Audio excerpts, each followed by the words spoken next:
Coming to next question, define internal aid. Discuss internal aid is a part of statute and their functions in interpretation of statutes. तो internal aid क्या है? दो add होते हैं, internal ads होते हैं और एक्सटर्नल एड होते हैं. तो अब ये स्टैट्यूट्स जो हैं, जो लॉ है, उसको समझने के लिए, उसके इंटरप्रिटेशन के लिए कोर्ट को कुछ एड मतलब हेल्प, सहारा लेना पड़ता है.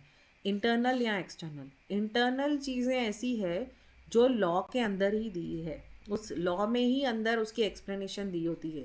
प्रोवाइडेड दैट क्लॉज, ये वो उसका मीनिंग, डेफिनेशन. तो लॉ के अंदर ही उसको समझने के लिए जो हेल्प दी गई है उसे इंटरनल एड बोलते हैं.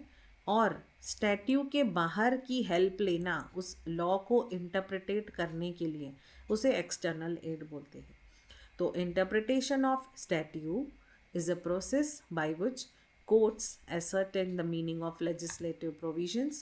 Sometimes the language of the statute is ambiguous or unclear. कभी कभी, क्या हमेशा ही, कभी कभी तो नहीं, ज़्यादातर ऐसा देखा गया है कि जो लैंग्वेज होती है लॉ की वो बहुत एम्बिग्यूस होती है और अनक्लियर होती है. तो ऐसे केसेस में हेल्प लेना बहुत ज़रूरी है to understand the intention, to understand the interpretation.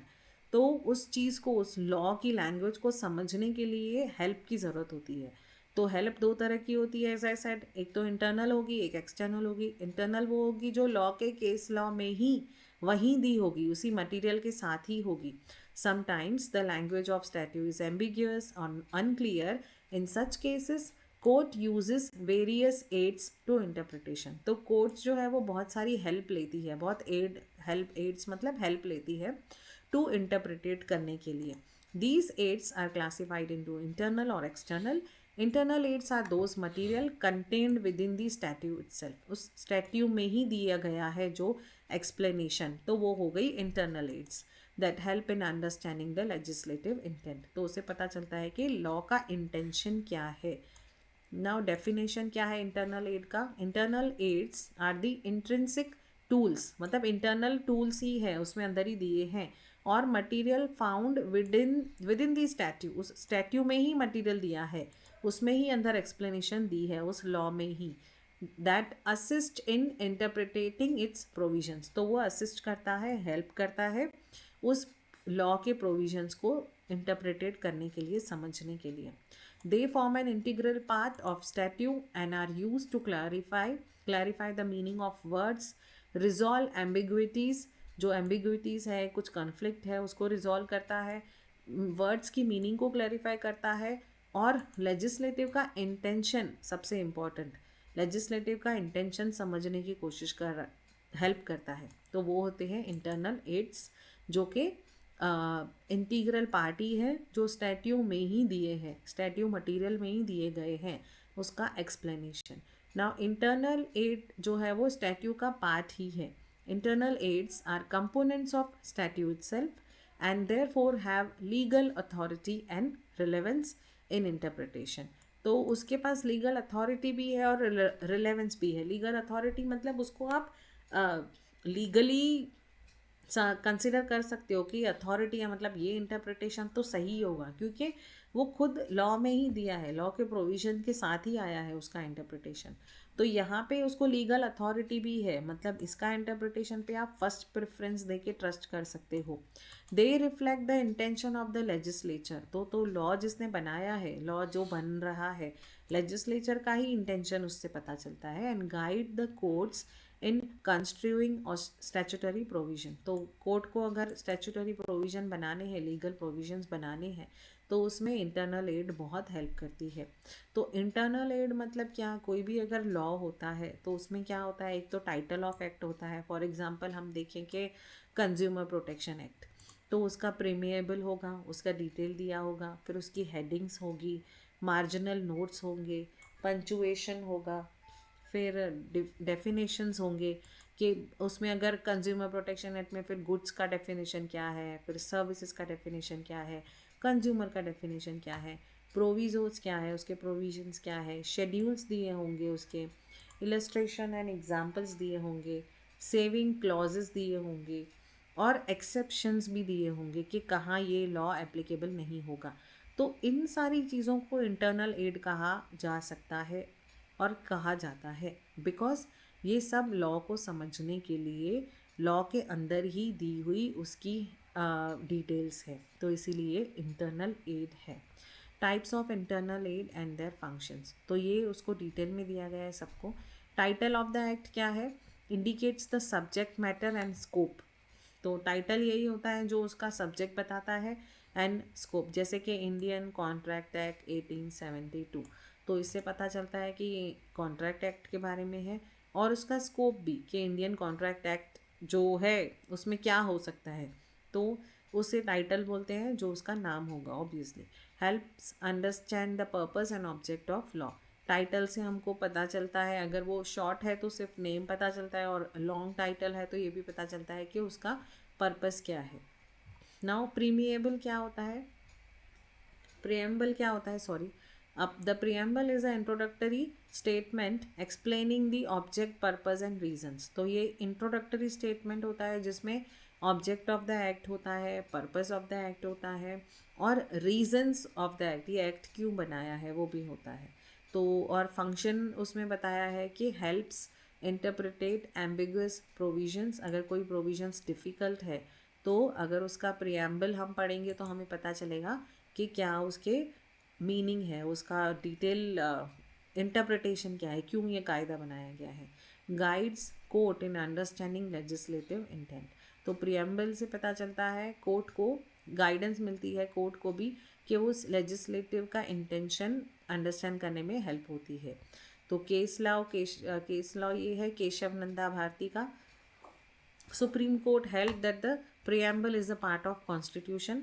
Supreme court ने बताया कि प्रियम्बल जो वो कॉन्स्टिट्यूशन का पार्ट है और वो उसका बेसिक स्ट्रक्चर बताता है। फिर वैसे ही हेडिंग एंड मार्जिनल नोट्स है जो डिटेल में बताते हैं कि इंटरनल एड हैं बेसिकली वो, कि सब सेक्शंस कितने हैं, उसमें प्रिंटेड नोट्स क्या है, कितने चैप्टर्स हैं, वो सब हेडिंग एंड मार्जिनल नोट्स में होता है। फिर पंचुएशन भी बहुत इम्पॉर्टेंट है, अगर किसी लॉ को समझना है तो ये पता होना चाहिए कि कॉमा जो है, सेमी कॉलन जो है, और फुल स्टॉप जो है उसका क्या, क्योंकि एक कॉमा से किसी सेंटेंस की मीनिंग बदल जाती है। इसीलिए ही लीगल लैंग्वेज में हमको punctuation, active voice, passive voice, ये सारी चीज़ें भी बताई गई है, बिकॉज ये हमें नहीं पता होगा तो एक लॉ की पूरी इंटरप्रिटेशन ही चेंज हो सकती है। कॉमा का होना, सेमी कॉलन का होना, फुल स्टॉप का होना ज़रूरी है, उससे पता चलता है कि उसका एक्चुअल मीनिंग क्या है, उसका grammatical structure of sentences important है। पंचुएशन की वजह से उस सेंटेंस की मीनिंग जो है वो बदल सकती है, इसीलिए हमें इसका भी नॉलेज होना ज़रूरी है। और पंचुएशन जो है वो भी इंटरनल एड ही है एक तरह का, क्योंकि ये पता हो कि कहाँ कॉमा लगनी है और कहाँ किस कॉमा का क्या मीनिंग है, तो that is important internal aid for courts as well. Now definition clause में ऑफकोर्स डेफिनेशंस दिए होते हैं, और ये section 2 most of the acts, ये मैं हमेशा बोलती हूँ, आज मुझे इसका सबूत भी मिल गया कि हमेशा ये जो भी कोई भी डेफिनेशंस होंगे, ज़्यादातर एक्ट के डेफिनेशन उसके सेक्शन 2 में ही होंगे। अगर एग्ज़ाम में क्वेश्चन कोई भी डेफिनेशन आता है किसी भी एक्ट का, तो 2 सब सेक्शन नहीं याद आ रहा है तो इतना तो आप लिख के आ ही सकते हो कि section 2 of so and so act defines this, तो वो थोड़ा बहुत तो कंसिडर हो ही जाएगा मार्क्स। और प्रोविजोस मतलब प्रोविजंस होंगे जो बताएंगे कि इसके एक्सेप्शंस क्या है, इसके लिमिटेशंस क्या है उस लॉ के, और उसका स्कोप बताएगा, प्रोविजन बताएगा उस लॉ का। फिर शेड्यूल्स जो होंगे उसमें उसके अपेंडिसाइजेस होते हैं, मतलब उसके एब्रीवेशंस हैं कि उसके डिटेल में कुछ टेक्निकल लिस्ट लिखी है, कहीं कोई सर्टिफिकेट के बारे में लिखा है, तो वो सब शेड्यूल्स में आता है। फिर लास्ट में होता है इलस्ट्रेशन एंड एक्सप्लेनेशंस, जिसमें उसके एक्सप्लेनेटरी क्लॉजेस होते हैं उसको क्लैरिफाई करने के लिए कि कहाँ पे कौन सा सेक्शन एप्लीकेबल होगा। फिर उसके बाद है सेविंग क्लॉजेस एंड एक्सेप्शंस, ये भी ये सब में नहीं होता है लेकिन किसी किसी में ये होता है, क्योंकि कहीं कहीं कोई कोई लॉ जो है उसमें एक्सेप्शंस होते हैं कि ये लॉ इस चीज़ों को छोड़ के, या फिर कभी ऐसा होता है कि except state of Jammu and Kashmir को छोड़ के बाकी पूरे इंडिया पे वो एप्लीकेबल है। तो एक्सेप्शंस कहाँ है, और सेविंग क्लॉजेस क्या है, वो सब भी इंटरनल एड है। अब फंक्शंस ऑफ इंटरनल एड क्या है? Internal aid perform important functions. पहले तो ये है कि एसर्टन लेजिस्लेटिव इंटेंशन पता चलता है इंटरनल एड की वजह से। रिजॉल्व एम्बिग्विटीज़, जहाँ पे क्लियर नहीं है, एम्बिग्विटीज़ है, कुछ कॉन्फ्लिक्टिंग है, तो उसके लिए इंटरनल एड को हम पढ़ेंगे तो हमें समझ में आ जाएगा। हार्मोनियस कंस्ट्रक्शन, मतलब वो रिकनसाइल करने की कोशिश करता है। अगर कोई प्रोविज़न कॉन्फ्लिक्टिंग है, हमें समझ में नहीं आ रहा है, या एक प्रोविज़न कुछ और बोल रहा है, दूसरा प्रोविज़न कुछ और बोल रहा है, तो हम इंटरनल एड को प्रॉपरली पढ़ेंगे तो हमें समझ में आएगा कि उस स्टैट्यू का मीनिंग क्या था। लिमिट और एक्सपांड स्कोप ऑफ प्रोविजंस, तो प्रोविज़न का स्कोप जो है वो कहाँ रेस्ट्रिक्ट होगा, कहाँ पे उसको समझना है, और डेफिनेशंस उसके बारे में दिए होते हैं। तो इंटरनल एड इन चीज़ों को समझने के लिए भी इम्पॉर्टेंट है। और कॉन्टेक्स्ट अंडरस्टैंडिंग, जो उसका प्रीएम्बल है, उसके शेड्यूल्स हैं, वो कॉन्टेक्स्ट क्या है उस लॉ का, वो भी इंटरनल एड की वजह से समझ में आता है। फिर एंश्योर यूनिफॉर्मिटी इन इंटरप्रिटेशन, हर कोई अपनी अपनी तरह से इंटरप्रिटेट ना करे, उसलिए इंटरनल एड जो है वो इम्पॉर्टेंट है। इन सारी चीज़ों का इम्पोर्टेंस इसीलिए ज़रूरी है ताकि सब लोग एक ही तरह से सोचें, वो जो लॉ कहना चाहता है उसी तरह से उसकी यूनिफॉर्मिटी हो मतलब सब सिमिलर इंटरप्रिटेट करें। इम्पॉर्टेंस वापस वही है, मिस इंटरप्रिटेशन ना हो, फिर लॉ मेकर का इंटेंशन पता चले, जिसने भी लॉ बनाया उसका इंटेंशन पता चले, और जुडिशल इंटरप्रिटेशन स्ट्रेंथ हो, सभी एक ही तरीके से सोचें, जो उसका इंटरप्रिटेशन होना चाहिए वही हो। प्रमोट सर्टनिटी एंड कंसिस्टेंसी, उसकी कंसिस्टेंसी हो, मतलब हमेशा वो लागू हो। And reduce reliance on external material, internal aid हमेशा ये चाहता है कि मैक्सिमम इंफॉर्मेशन उसी से ही मिले और बाहर की एड लेने की ज़रूरत ना पड़े कोर्ट को या किसी भी समझने वाले को। इंटरनल एड इसीलिए इतनी सारी चीज़ें उसमें होती है, लॉ हमेशा यही चाहता है कि उसको पूरी तरह से इंटरप्रेटेड और क्लियरली समझाने की कोशिश हो उसी लॉ के अंदर अंदर।